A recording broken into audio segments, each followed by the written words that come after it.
Greg, you grew up in the Chicago suburbs, and there weren't a lot of people who looked like you. That's very true. Yeah, it was an interesting time, Midwest in the 70s and 80s. How did that impact you as a child? It was rough.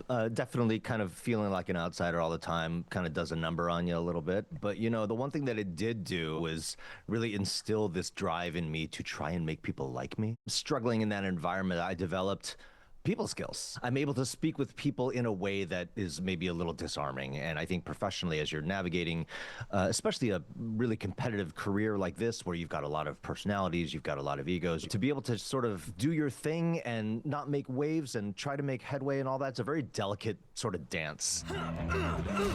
A man just died. Come on, this isn't right. If anything good came out of that time when I struggled as a young person, it was developing a sense of how to do that. You played the piano until age 11.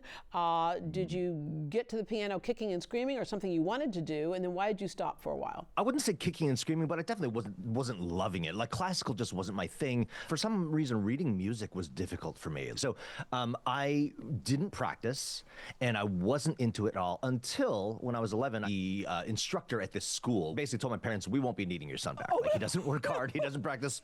So I basically got kicked out of that school, and from that moment, all I did was play pop songs on the radio.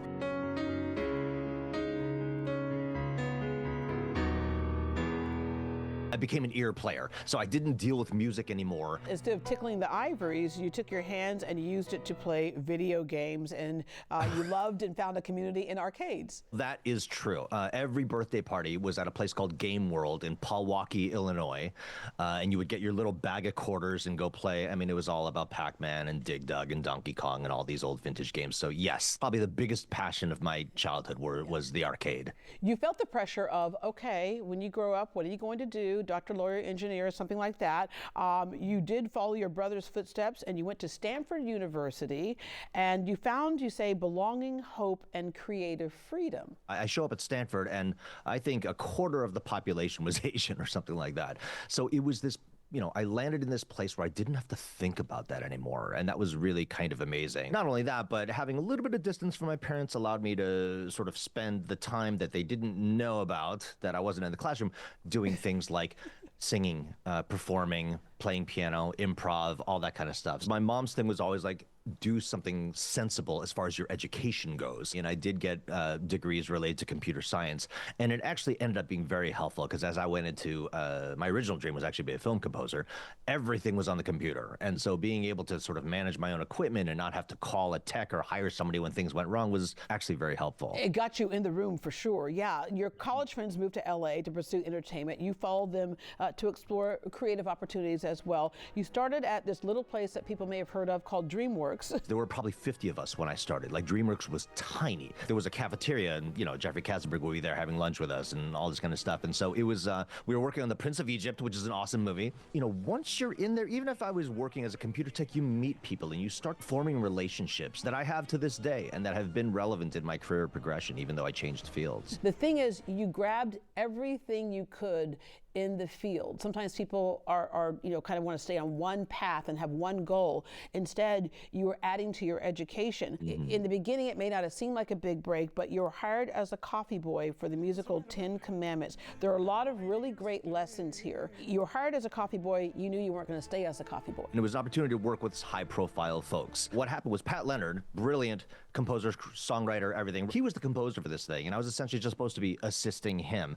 And my big thing was, like, make yourself useful, right? And as the show was going on, I just started notating vocal arrangements he was making, showing them to him later, and he was like, "Oh, you're actually not totally useless." There was one day where the assistant musical director was late. You know, as I had mentioned before, I learned by ear. And so by week 3, I knew all the songs. I just jumped in saying, "Oh, we don't need to wait. Let's just go." Let my people go. Let them go. What's happened to you, Moses? I sort of got little promotions here and there, and eventually ended up conducting the show and being the musical director. So it was a wild few months. You met a singer, Nita Whitaker, during the production, and through her, you met legendary voice actor Don LaFontaine. In a world within our world, they'd created a world and it opened up a whole new world. Yes, indeed it was. You know, he invited me into his poker game. So it was him and all these voiceover legends, right? This was the first time I sat down with a bunch of dudes who, like, this is how they made their living. And man, you should have seen Don LaFontaine's house. It was crazy. And I was like, this can all come from voiceover? Like, what? You know? So I hired a coach, started taking every class in town, trained me up, and then off we went. Don't call me an octopus!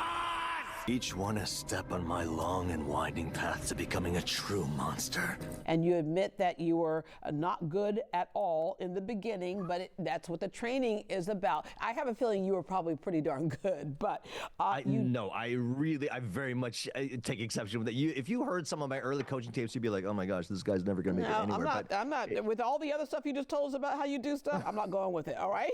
But the reality of the industry is that, you know, you can do great on one thing and get a big break and then not have work for a long time. Oh yeah, in fact, that happened to me. The video game company Blizzard was casting for World of Warcraft this expansion called Mists of Pandaria. So they needed a whole slew of Asian actors because every panda in the world spoke with an Asian accent. What is worth fighting for? I booked it, and I'm like, oh, I'm on Easy Street. This is it. I've got an agent. I've got a union gig for a big company.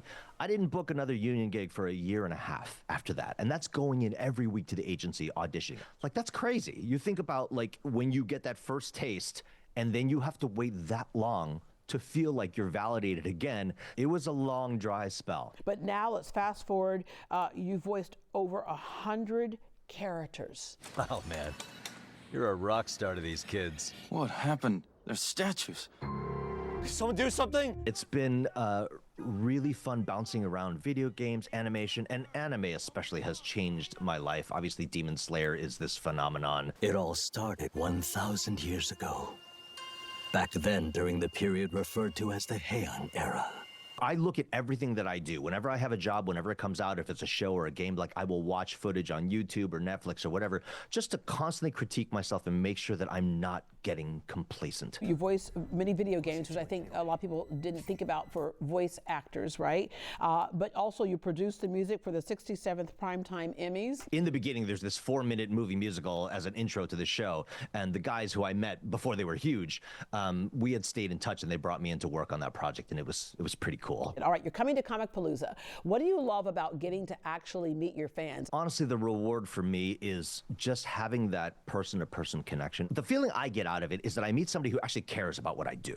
And, you know, a lot of times we record in a booth and we work in a vacuum. And when I do my music, I'm all alone. You know, to actually have people that I can speak with who tell me what it is that I've done that somehow affected them is the best part of it. Well, Greg, thank you for joining us this morning. Oh, wow, look at that. Listen to that. Can't wait to see you at Comic Palooza. Yeah, it's going to be awesome. Greg Chun will be part of a panel on Sunday from 2:30 to 3:30 p.m. For more information and a list of other celebrity appearances like Steve Downes, voice of Halo's Master Chief, go to comicpalooza.com.